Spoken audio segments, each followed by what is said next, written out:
성탄절이 있는 이번 주에 수요 예배 저녁 시간에 나오신 우리 성도님들에게 주님의 은총이 함께 하시기를 바랍니다. 예, 교회 대림절 플랜카드가 아주 크게 있었어요. 주 예수의 어서 오시옵소서 하고 밝은 이렇게 천이 내려오면서 촛불이 4개가 있었는데 성탄절 플랜카드가 너무 단촐하다는 느낌이 들었어요. 여기 인쇄소에 부탁을 했습니다. 동방박사를 그려달라. 희한하게 이번 이 본문이 목사님께서 지난 주일 오전과 오후가 이 마태복음 동방박사의 본문이요. 저도 이렇게 본문을 잡았는데 이렇게 3개의 본문이 겹쳐서 하는 경우는 좀 잘 없거든요. 그래서 동방박사의 이 경배가 우리에게 조금 주는 의미가 주님께서 뭔가 뜻이 있지 않겠는가. 동방박사를 잘 그려왔는데 별이 빠졌어요. 별이. 이 동방박사는 별의 인도함을 받아서 가야 되거든요. 그래서 제가 별을 꼭 그려달라고 큰 별을 그려달라고. 그래서 아마 이 성탄 이브 때는 큰 플랜카드를 딸 수 있지 않겠는가 그런 생각이 되어집니다.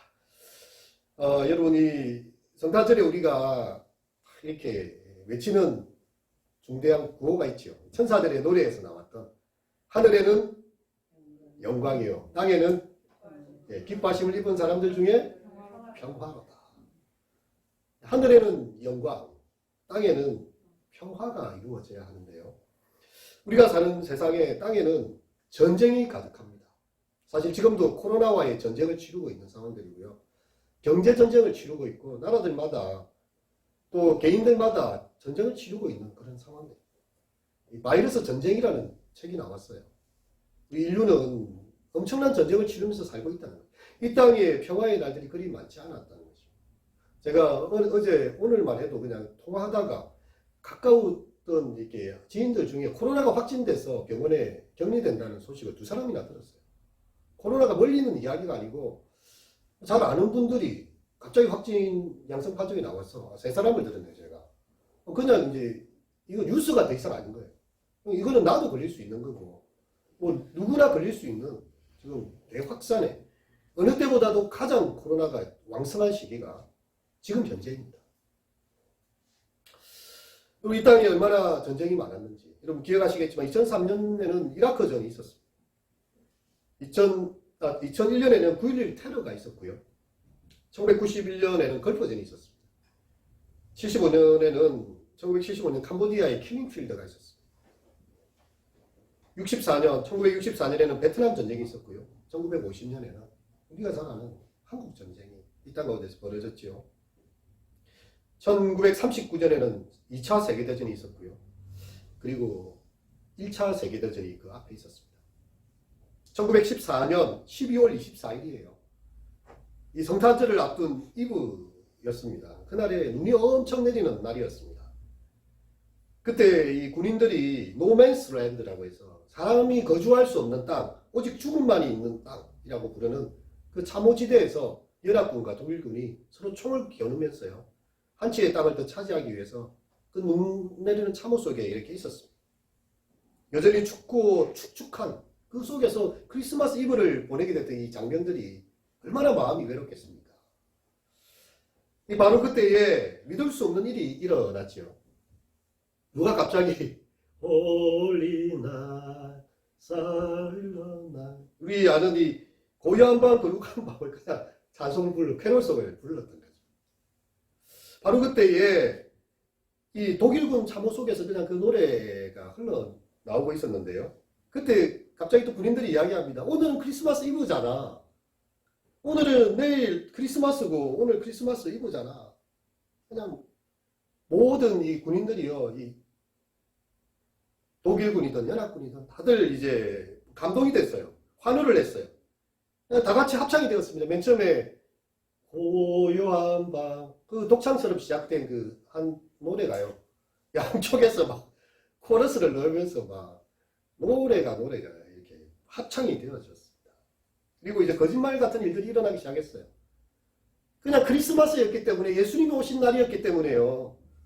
참호를 걸어 나와서 그냥 메리 크리스마스 악수를 하는 군인들이 총을 내려놓고 다음 잠시 있는 거예요. 메리 크리스마스. 야, 이런 놀라운 역사가 일어났습니다. 그리고 이제 서로 쏘아 죽인 전사자들이 있었어요. 시신들을 처리를 못했어요. 왜냐하면 총을 들고 이렇게 군인들이 상대편에 있기 때문에 시신을 끄집어 넣으려고 하면 총을 쏘는 거예요. 그 긴장감이 오랫동안 지속이 됐기 때문에요.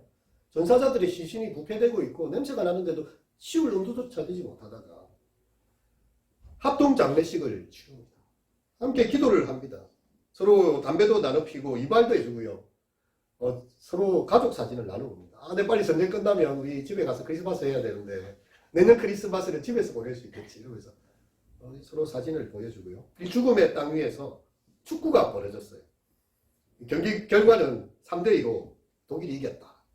근데 마지막 골은 분명히 오프사이드였다. 뭐 이런 이야기가 전하고 있습니다. 이제 독일군 병사가 이야기해요. 나는 작센주 출신이고 너는 이 영국의 앵글로 섹슨족인데 작센이나 앵글로 섹슨족이나 어떻게 보면 다 같은 그 민족들이죠. 그죠? 이름을 조금 달리 불렀을 뿐입니다. 근데 왜 우리가 서로 총을 쏘아야 하지? 서로 이제 이런 이야기가 오가고 되는 거죠. 그리고 부모님께 편지를 적습니다. 우리 한번 생각해 보세요. 바로 몇 시간 전에만 해도 서로를 겨누면서 어떻게 하면 내가 저 총에 맞지 않고 내가 한 명을 더 쏘아야 되느냐를 고민하고 있던 사람들이 이야기를 나누고 악수를 하고 정말 굉장한 일이 일어났습니다. 이게 1941년에 기적 같았던 크리스마스 휴전이었죠. 이 역사에 기록되어 있는 아주 놀라운 사건입니다. 이 전쟁의 포화와 이 긴장감을 한 큐에 무너뜨린 것은요. 찬송소리였어요. 고요한 밤 거룩한 밤 어둠에 묻힌 밤. 우리 아까 불렀던 그 찬양의 감흥이요. 사람들 마음이 다 녹아내린 거예요. 예수님 오신 날인데 하늘의 영광이요 땅의 평화를 주러 오신 날인데 우리는 전쟁을 하고 있구나. 정말 예수님께서 이거 원하시는가. 다 독일도 루트란 처치잖아요. 루트고 개혁교회가 있었던 독일입니다. 그럼 영국은 영국 성공회가 있죠. 다 거기도 프로테스탄트의 정신이 흐르고 있고요. 연합군의 그 가톨릭이든 기독교든 다 이렇게 똑같은 예수님을 믿는데 왜 우리는 서로 총을 겨누고 있었던가. 단 하루의 크리스마스 휴전이 끝이 나고 말았습니다. 그리고 4년간이나 전쟁은 계속되었습니다. 1차 대전은. 그러면서 1000만 명이 넘는 군인이 전사하거나 실종이 되었다. 그리고 BC 3000년부터 1950년까지만 해도요. 이 땅에 일어난 전쟁의 숫자가 14,500건 정도가 된다고 합니다. 그러니까 이 땅은 전쟁의 땅인 것이죠. 5000년 인류 역사 가운데 92%가 전쟁 중이었고요. 단 8%만이 평화의 기간이었다. 그래서 우리는 정말 이 땅에 주님의 평화가 임하기를 그렇게 우리는 이 성탄에 바라는 것이죠. 더 이상의 이 전쟁을 하지 않고 정말 주님이 가져다 주신 그 평화를 누리기를 사모하는 것이죠.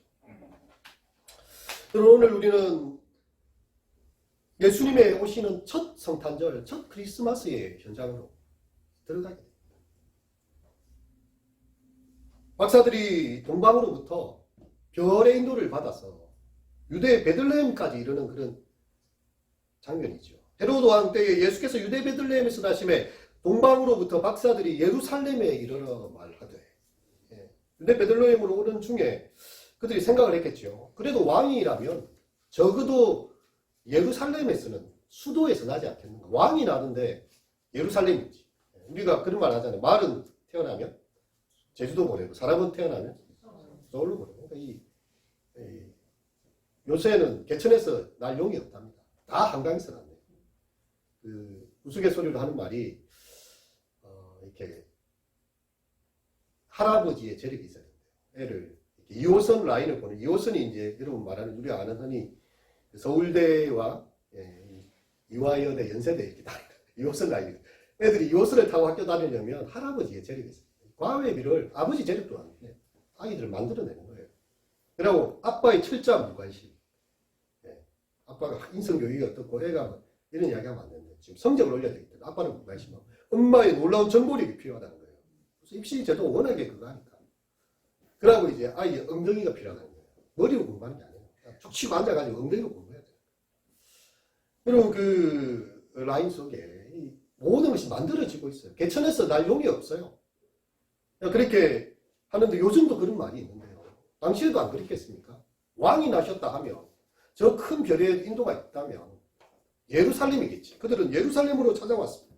그리고 묻고 있죠. 유대인의 왕으로 나시리가 어디 계시냐. 우리가 동방에서 그의 별을 보고 그에게 경배하러 왔다.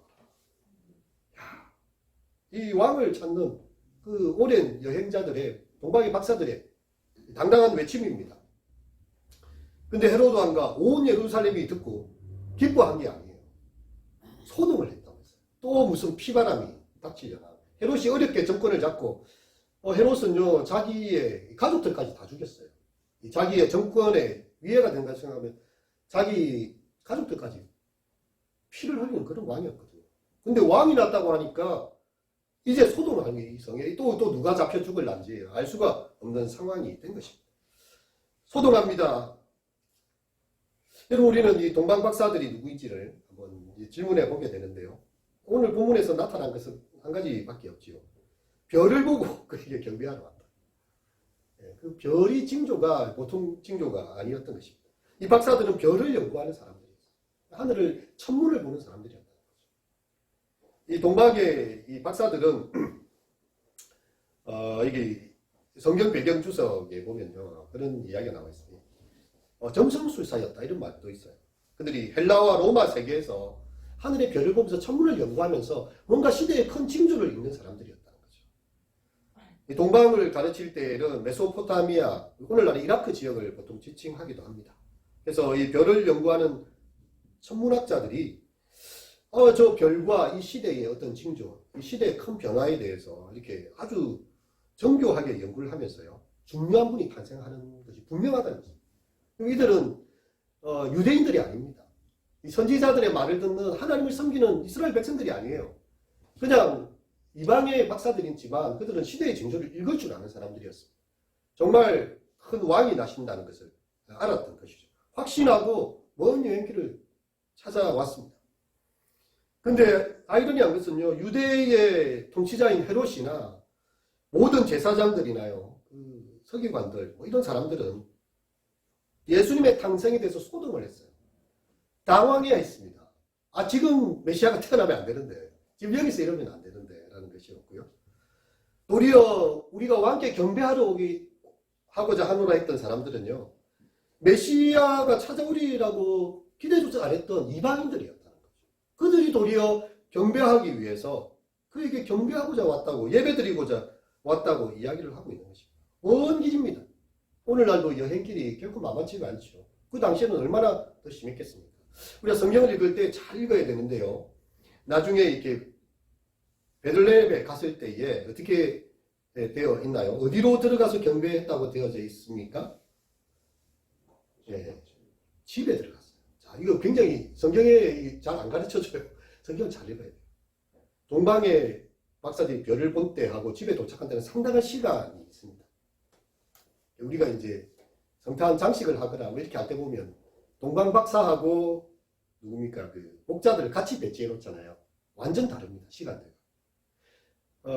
최초로 이렇게 천사들의 소리를 들었던 이 베들레헴에서 너희를 위하여 구주가 나셨으니 곧 그리스도 예수 신이라 했을 때 무엇으로 그것을 알릴까? 강고에 쌓여 누인 아기를 보게 될 것이다. 그러면서 지극히 높은 곳에서는 하나님께 영광이요 땅에는 기뻐하시는 기뻐하심을 입은 모든 사람들 중에 평화로다 외쳤던 그 한밤중의 목자들은요 어디에 가서 경배를 드렸나요? 말 구유에. 그러니까 다르다는 거예요. 지금 예수님은 집으로 오셨다는 이 어떤 장소적 경과가 분명히 있는 것입니다. 그러니까 동방의 박사들은 한참 뒤에 왔던 것이죠. 근데 우리가 이제 성탄절에 성경을 하기 때 같이 묶어가지고 하다 보니까 그런데 성경을 자세히 연구해 보면 집에 들어왔어요. 그러니까 박사들이 얼마나 오랜 여행을 했는지 목자들은 바로 옆에서 그 소식을 듣고 바로 가서 경배해 드렸고요. 그래서 시간에 차이가 있다는 것입니다. 동방 박사들이 도착했을 때에 헤롯과 유대 지도자들은 소동하고요. 헤롯의 마음에는 살기가 일었어요. 하나님은 이방인들에게도 구세주 왕의 탄생을 나타내 보이셨습니다.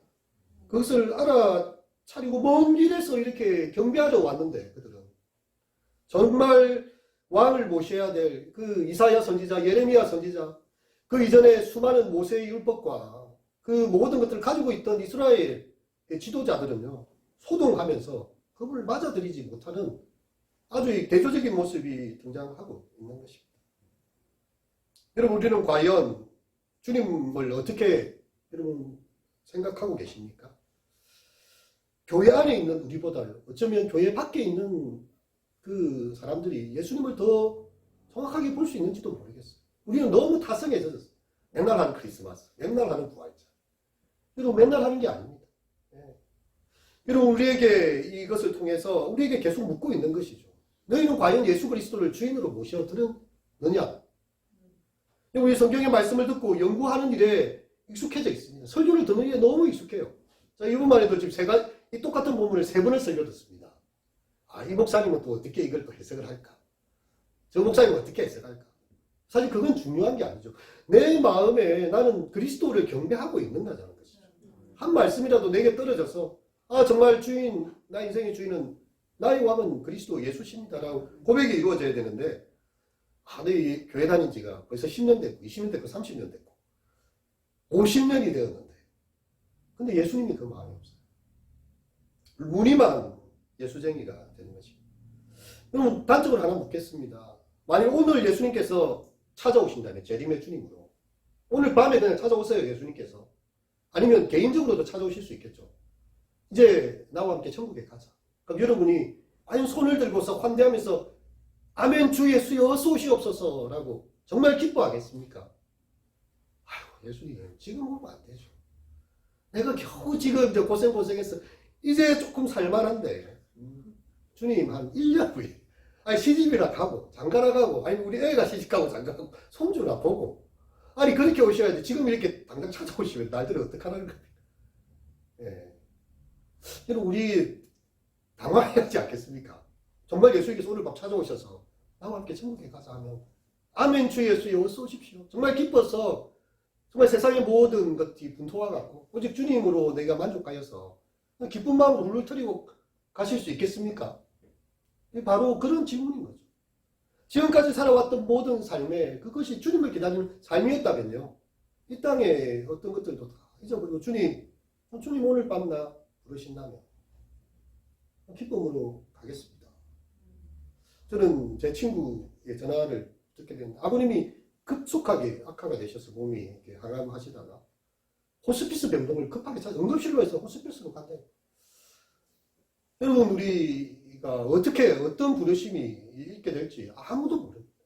근데 과연 우리는 오늘 밤에라도 주님께서 찾아오셔서 오신다면 정말 주 예수님 그렇게 이름을 부르면 환대하는 자가 될 것입니까? 아니면 예루살렘 지도자든지 지금 뭐 안 됩니다. 이거는 좀 뭔가 계산이 잘못된 것 같아요. 주님 하면서 이렇게 소동하면서 당혹스러워 할 것입니다. 제일 당혹했던 사람은 다름 아닌 헤롯이 내가 왕인데 어디 또 왕이 났다는 말이냐. 모든 대제사장과 백성들을 다 불러들였어요. 질문합니다. 뭐라고 질문했습니까? 그리스도가 어디서 나겠느냐. 그리스도가 어디서 나겠느냐. 그때 이 서기관들과 이 사람들은요, 선지자의 글을 줄줄 외우고 있는 사람들입니다. 유대 땅 베들레헴을 정확하게 집어내요. 헤롯이 가마리 박사들을 불러들여서 별에 사탄 때를 묻고요. 베들레헴으로 보내면서 이 베들레헴에서 난다고 선지자의 글에 기록이 되어져 있는데 자세히 알아보고 찾거든 내게 보아라 라고 이제 이야기를 딱 던지는 거죠. 여러분 이 선지자의 글은요 우리가 잘 아는 미가서 5장 2절의 말씀. 베들레헴 에브라다야 너는 유다 족속 중에 작을지라도 이스라엘을 다스릴 자가 네게서 내게로 나올 것이라. 그의 근본은 상고의 영원에 있느니라. 여러분 이 메시아는요 다윗의 직계 손으로 오기 때문에 다윗의 자손으로 오실 거기 때문에 다윗의 고향인 베들레헴에서 오시게 되어져 있습니다. 그리고 베들레헴은요 헤롯의 수도 예루살렘에서 그리 멀지 않아요. 16km. 여기서 16km는 어디 정도 동네 정도 됩니까? 어디 정도 되죠? 16km 반경이에요. 그러면 뭐 그냥 딱 듣고 언제든지 추격대를 보낼 수도 있고요. 갈 수 있는 아주 가까운 곳입니다. 그리고 아주 작은 마을이에요. 이제 우리는 서기관들의 태도를 보게 되는데요. 그들은 그냥 아무 감정이 없는 것 같아요. 베들레헴에서 난다고 미가서에 기록이 되어져 있습니다. 이렇게 대답을 하는데요. 근데 과연 예수의 메시아의 탄생을 기다리고 있었을까? 아니면 헤롯이 하도 강압적으로 폭정을 해야 되니까 그들의 속마음을 드러내지 못한 채 그 메시아의 탄생 기쁨을 얼굴에 드러냈다가는 헤롯이 눈빛이 바뀔 거기 때문에 드러내지 못한 것일까? 여러 가지 추측들을 하게 됩니다.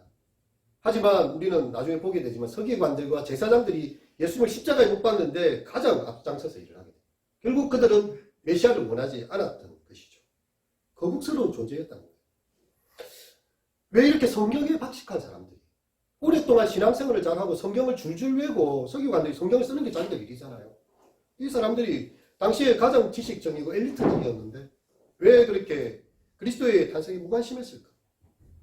우리 자신에게 한번 물어봅시다. 우리는 정말 진리의 말씀, 성경에 진짜 관심을 가지고 있습니까? 아니면 그것을 위한 종교적인 안락함과 자신의 기득권에 관심이 있습니다. 성경은 우리에게 급진적 삶의 회개와 변화를 요구합니다. 이런 말 아시잖아요. 세례요한이 도끼가 나무 뿌리에 놓였으니 회개하지 않으면 당장에 쳐서 찍어낼 것이다. 회개하라는 강력한 메시지입니다. 복음은 우리에게 삶의 전환을 요구하고 있어요. 그리스도를 나의 왕으로 모시며 그분 앞에서 나의 종됨을 고백하면서요. 그렇게 나의 중심으로 돌아가는 것을 그리스도 중심으로 바꾸라는 중대한 도전을 우리에게 하고 있습니다. 우리 과연 주님 앞에 그렇게 예배하고 있나요? 이 톨스토이 러시아의 대문호죠. 그 대신문관이라는 책을 적었어요. 러시아 정교회가, 러시아는 종교국가였거든요. 그때 러시아 정교회가 이렇게 권력과 결탁하고 대신문관 또 그 당시에 이제 정교회의 종교 지도자들을 가정을 하고요. 예수님이 이제 러시아를 찾아오시는 걸 상정을 한 거예요. 그래서 그들이 어떤 반응을 할까를 이제 보여준 거죠. 톨스토이가 문학 작품을 통해서 예수님을 감옥에 갖다 가둡니다. 예수님이 지금 오셔서 이렇게 진리를 말씀하시고 이웃을 사랑하라고 이야기하시고 전쟁을 거치라 하시고 이러면 우리가 지금 예수님 이름을 가지고 지금 엄청난 이 권력을 휘두르고 있는데 이거 다 무너집니다. 예수님은 다시 오시면 감옥에 가둘 것이라고 이야기해요. 오늘날 시대에 어떻게 했습니까? 정말 예수님이 이 땅 가운데 오셔서 낮고 천한 자리에 오셔가지고요. 정말 가난한 자들을 끌어안으시고 정말 이 땅에 고통하는 자들 편에 서 계시면 우리 교회는 예수님을 과연 아멘 주 예수여 오시옵소서 이 땅에 주님이 교회의 주인 되시고 하셔야 됩니다라고 정말 외칠 수 있을까요? 나의 기득권을 내려놓지 못하고 나의 고집과 옹졸한 욕심을 내려놓지 못하면요 서기관들하고 똑같습니다. 우리도. 머리로만 회개하는 거예요. 내 삶이 손과 발이 바뀌지 않는 것입니다. 머리로는 그리스도를 알지만 그분 앞에 경배하지 않는 서기관들.